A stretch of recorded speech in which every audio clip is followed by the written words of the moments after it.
Para que los árboles puedan llevar a cabo la fotosíntesis y así puedan mantener su salud en general, el agua y los nutrientes necesitan moverse por todo el árbol, incluso contra la gravedad. ¿Cómo una planta puede lograr esto sin un órgano como lo es el corazón, que bombea líquidos? Como veremos, el agua se extrae desde las raíces hacia las hojas a través de un proceso llamado transpiración. Además, el potencial de agua impulsa el movimiento del agua de una zona de la planta a otra mediante la osmosis, la gravedad y la tensión superficial del agua. La transpiración comienza en las hojas. La disposición de las células y las estructuras de las hojas facilitan el movimiento de los gases y el agua dentro y fuera de la hoja. Una hoja contiene varias capas de células especializadas. La epidermis superior es una capa celular gruesa que proporciona una cubierta protectora.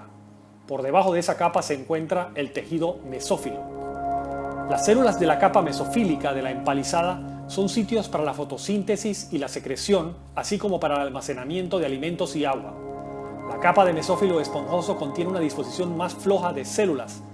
Los espacios entre las células ayudan en el intercambio de gases y el paso del vapor de agua de las hojas. A lo largo del tejido epidérmico inferior se encuentran estomas, que son aberturas microscópicas flanqueadas por células guardianes.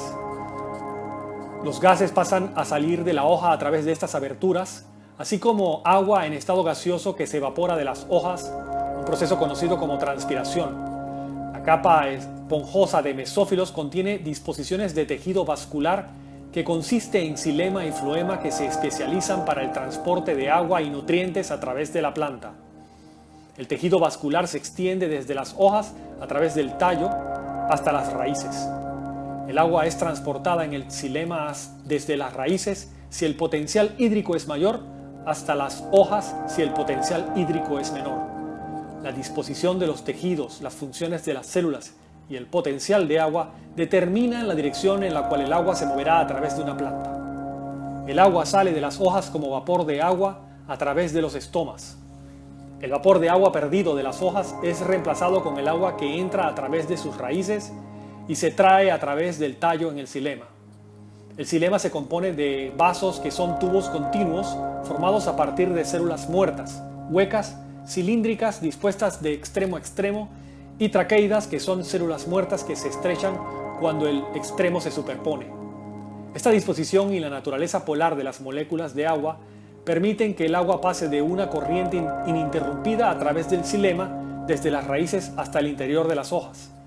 La adhesión es la atracción de moléculas de agua a una superficie, como la pared del xilema. La cohesión es el enlace de hidrógeno entre moléculas de agua. Juntas, la adhesión y la cohesión permiten que el agua se mueva a través del xilema en una corriente continua de las raíces a través del tallo, para reemplazar el agua perdida de las hojas a través de los estomas. El agua entra en la planta a través de las células epidérmicas de las raíces y viaja al xilema. El potencial de agua en las células de las raíces aumenta cuando las bombas Sim-Porter en la membrana plasmática permiten que los protones pasen a la célula, bajando su gradiente de concentración. Estas bombas acoplan el transporte de protones con el transporte de minerales y otros solutos dentro de la célula. El agua entra en la célula impulsada por la osmosis. La presencia de canales de aquaporina en la membrana mejora la osmosis, permitiendo el flujo masivo de agua del suelo hacia las raíces. El otro tejido vascular principal es el floema. El floema transporta carbohidratos y aminoácidos que se producen en las hojas a las células de las raíces y tallos, donde se utilizan y almacenan. La conducción en el floema se lleva a cabo a través de dos clases de células alargadas, células cribosas y elementos de tubo criboso. La mayoría de las angiospermas contienen elementos de tubo criboso.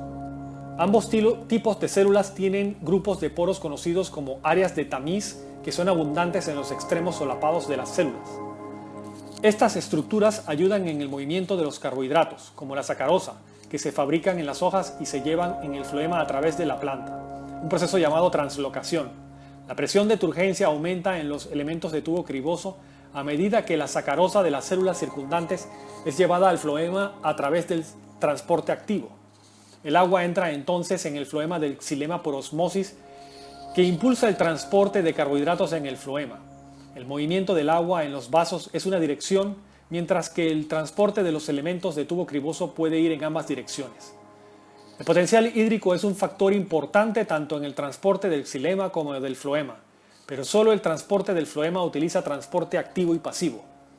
Nuestro corazón bombea sangre a través de nuestros cuerpos para proporcionar nutrientes y agua a nuestras células.